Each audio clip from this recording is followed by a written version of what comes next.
Dear students, welcome to the classes of Array Academy. Today we are studying cash flow statement and cash flow statement में हम आज पढ़ेंगे classification of cash flows. ये जो पैसा आता है उसको क्लासिफाई करेंगे। इसका accounting standard AS3 revised prescribes that the changes resulting in inflows and outflows of cash and cash equivalents be classified or shown under three activities। ये जो क्लासिफिकेशन करते हैं ना कैश फ्लो में, उसको तीन एक्टिविटीज में हम क्लासिफाई करते हैं। तीन एक्टिविटीज मतलब पैसे इधर से आता है इधर को जाता है। तो ये तीनों एक्टिविटीज में एक होता है operating activities, investing activities, financing activities. These are discussed below. उसको कैसे हमने डिस्कस किया है बताओ ना, नीचे हम डिस्कस किया है। एक तो फास्ट हम आज डिस्कस करेंगे ऑपरेटिंग एक्टिविटीज क्या है। Operating activities are the principal revenue producing activities of the enterprise and other activities that are not investing और फाइनेंसिंग एक्टिविटीज। जो प्रिंसिपल एक्टिविटी, जो मेन एक्टिविटी जिसमें बिजनेस का पैसा आता है सेल्स एंड सर्विसेज में, वो होता है ऑपरेटिंग एक्टिविटी। और अदर एक्टिविटी जिससे पैसा आता है जो कि इन्वेस्टिंग या फाइनेंसिंग नहीं है। तो operating activities are the principal revenue producing activities of the enterprise and other activities that are not investing और फाइनेंसिंग एक्टिविटीज। जो जहां से पैसा आता है और वो रेवेन्यू प्रोड्यूसिंग एक्टिविटी, उससे इन्वेस्टिंग या फाइनेंसिंग एक्टिविटी नहीं है। Cash flow from operating activities being the principal revenue producing activity of the enterprise generally results from the business transactions and events that determine net profit और loss for the year. वो determine करता है net profit या net loss. It is therefore important to identify the business activities, operating activities of the enterprise and activities that are not investing or financing activities to determine cash flow from operating activities। मतलब main business का operating sale purchase से जो होता है cash, वही। Examples of cash flow from operating activities are non finance company के लिए जो बिजनेस नहीं, फाइनेंस का बिजनेस ही नहीं करता, मतलब बैंकिंग का काम नहीं करता। Cash received from sale of goods and rendering services, यानी sales of goods and services. Cash received from royalties, fees, commission, जो रॉयल्टी से, फीस से, कमीशन से जो पैसा मिलता है etcetera. Cash received from trade receivables, debtors and bills receivable, जो पैसे मिलता है डेटर्स, बिल्स रिसीवेबल से। Cash payment for purchase of goods and services, हम जो पैसे देते हैं खरीदने के लिए, गुड्स या सर्विसेज खरीद के बेचते हैं सर्विसेज को, उसके लिए जो पैसे देते हैं। Then E part, cash payment to trade payables, creditors and bills payable. Cash payment to trade payables, creditors and bills payable. Then cash payment of wages, salary and other payments to employees। cash payment of wages, हम wages पे करेंगे, salary पे करेंगे, other payment to employees।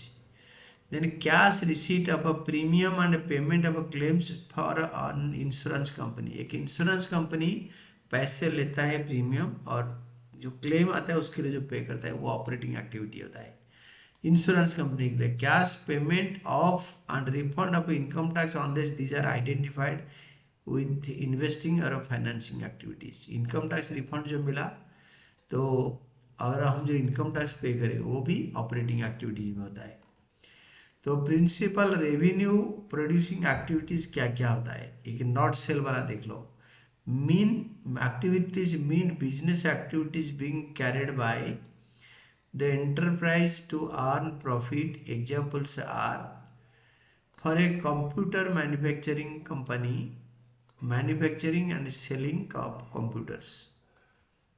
that is for a computer manufacturing company, जो computer बनाता है, तो manufacturing and selling of computer, जब कंप्यूटर को मैन्युफैक्चर करता है, बेचता है।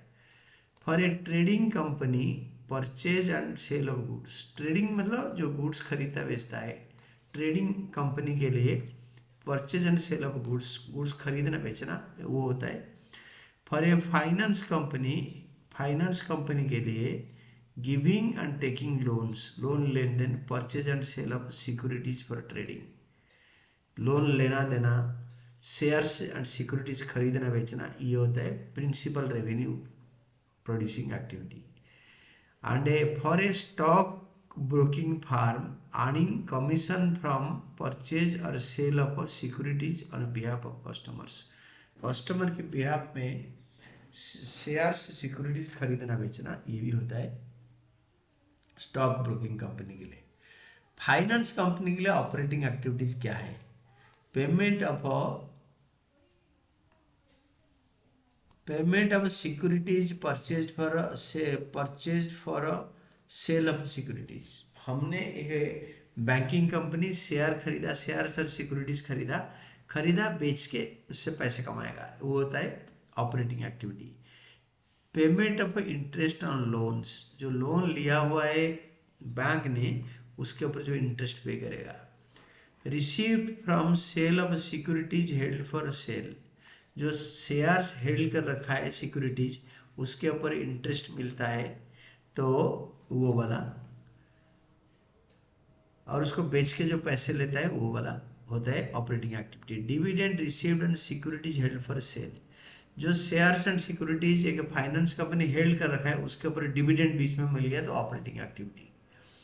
Interest received on loans given, जो इंटरेस्ट मिला है, लोन दिया है फाइनेंस कंपनी ने उसके ऊपर जो इंटरेस्ट मिला है वो होता है operating activity. Payment of salaries bonus etcetera to employees, employee को जो सैलरी बोनस वगैरह देते हैं वो फाइनेंसिंग कंपनी, वो होता है operating activity. Payment of refund of income tax unless these are identified with investing और financing activities. Income tax pay करना, इनकम टैक्स रिफंड आना इनकम टैक्स डिपार्टमेंट से, अनलेस ये इन्वेस्टिंग या फाइनेंसिंग का अंदर नहीं आता है, उसको बोलते हैं फाइनेंसिंग कंपनी का ऑपरेटिंग एक्टिविटी। एक्सपेंसेस और payments that are not directly operating activity but are shown as operating activity because they are neither investing nor financing. जो पेमेंट हम करते हैं खरीदने के लिए, बेचने के लिए एक्सपेंसेस करते हैं, खर्चा देते हैं, तो वो इन्वेस्टिंग और फाइनेंसिंग में आता नहीं है, तो इसीलिए ये ऑपरेटिंग होता है। और इसका एग्जांपल है प्रिलिमिनरी एक्सपेंसेस, प्रॉफिट और loss on sale of marketable securities. The net effect of cash flow from operating activities is shown in cash flow statement. आज कैश फ्लो फ्रॉम मिला है और यूज्ड या चला गया, यूज्ड इन ऑपरेटिंग एक्टिविटीज, इसी के नीचे दिखाते हैं। Illustration 1, identify the following transactions are classified or shown as operating activity by non-finance company। Non financing company से कौन सा ट्रांजैक्शन ऑपरेटिंग एक्टिविटी बताओ। तो ये इतने सारे ट्रांजैक्शन से हमें बताना है कौन सा ट्रांजैक्शन आज ऑपरेटिंग एक्टिविटी के हिसाब से क्वालिफाई होता है। शोन आज ऑपरेटिंग एक्टिविटी, शोन आज ऑपरेटिंग एक्टिविटी, इतने सारे ट्रांजैक्शन में कौन सा वाला ऑपरेटिंग एक्टिविटी बताओ। तो उस केस में हम देखेंगे कि इसमें कौन सा हमारा ऑपरेटिंग एक्टिविटी है। तो now go to the question, cash received from sale of goods operating activity है। Cash paid for purchase of goods, ये भी ऑपरेटिंग एक्टिविटी है, गुड्स खरीदना बेचना। Payment of salaries and wages, ये भी बिजनेस का ऑपरेटिंग एक्टिविटी है। ये non banking non finance company है, इसको भूलना नहीं है, non finance company. Payment of interest on loan नहीं, ये नॉन फाइनेंसिंग कंपनी लोन पे इंटरेस्ट पे कर रहा है तो नॉन ऑपरेटिंग।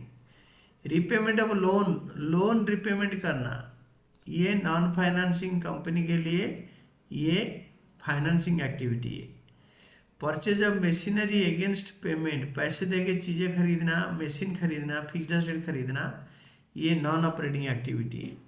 डिविडेंड पे करना ये नॉन ऑपरेटिंग एक्टिविटी है।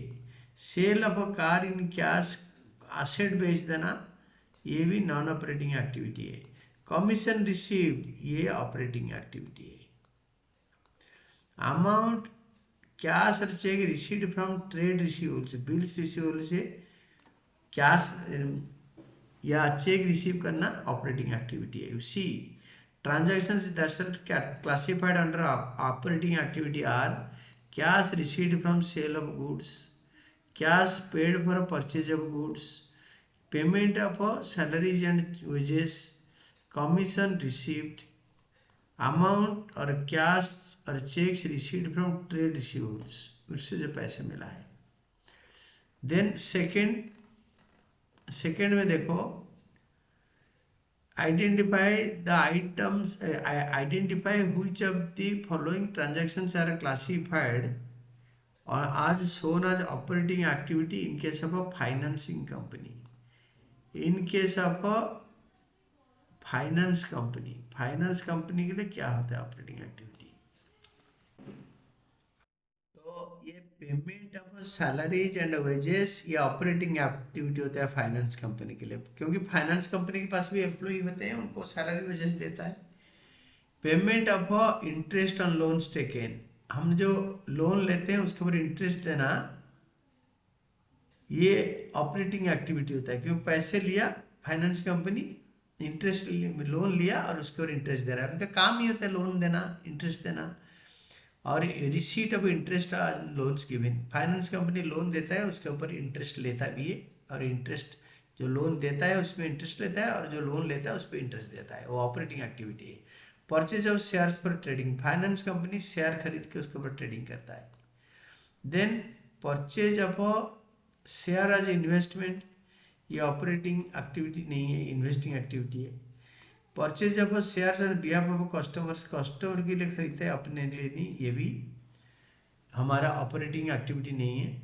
Sale of shares and behalf of customers, customer का शेयर बेचता है अपना नहीं, तो ये ऑपरेटिंग एक्टिविटी नहीं है। Issue of debentures, debenture issue करना ये भी ऑपरेटिंग एक्टिविटी नहीं है, ये फाइनेंसिंग एक्टिविटी है। These are all about your answers. तो transactions that are classified or shown as operating activity in case of a finance company are payment of salaries and wages, payment of interest on loans taken, receipts of interest on loans given, purchase of shares for trading। और ये notes में हम पढ़ लेंगे क्या क्या है। Purchase of shares as investment in is long-term assets not held for resale and thus is an investing activity. Purchase of shares as investment is long-term assets for not held for resale, thus is an investing activity. Investment खरीदा long term के लिए तो asset हो गया, investing activity में minus होगा। Then purchase of shares on behalf of customers and sale of shares on behalf of customer is not an operating activity. They being purchased for customers. However, brokerage received is an operating activity. इसके अंदर brokerage मिल रहा है वो बताया नहीं है, अगर brokerage मिलता बताता कि जो ब्रोकरेज मिला है उसको क्या करेंगे, वो ऑपरेटिंग एक्टिविटी में आएगा। देन थर्ड होता है issue of debentures is borrowing, debentures is borrowing hence is a finance activity. issue of debentures is borrowing, हम डिवेंचर जो इशू कर रहे हैं हम पैसे उधार ले रहे हैं, ये फाइनेंसिंग एक्टिविटी है। Then illustration 3 state a transaction that is classified और shown as operating activity by both finance non financing and financing company. ऐसे के ट्रांजैक्शन बताओ जो फाइनेंसिंग नॉन फाइनेंसिंग कंपनी के लिए ऑपरेटिंग एक्टिविटी होगा। Payment of salary, bonus, gratuity etcetera are always shown as operating activity, क्योंकि employee तो हर किसी में होते हैं, फाइनेंस कंपनी में, नॉन फाइनेंस कंपनी में, तो सैलरी, वेजेस, बोनस, ग्रेचुइटी ये ऑपरेटिंग एक्टिविटी के अंदर आता है। This is all about you our answer on this concept on operating activities. ये ऑपरेटिंग एक्टिविटी क्या होता है इसके अंदर हमने डिटेल्स में डिस्कशन किया, इसके ऊपर प्रैक्टिकल भी आगे कर लेंगे। This is what we can say operating activities in cash flow statement.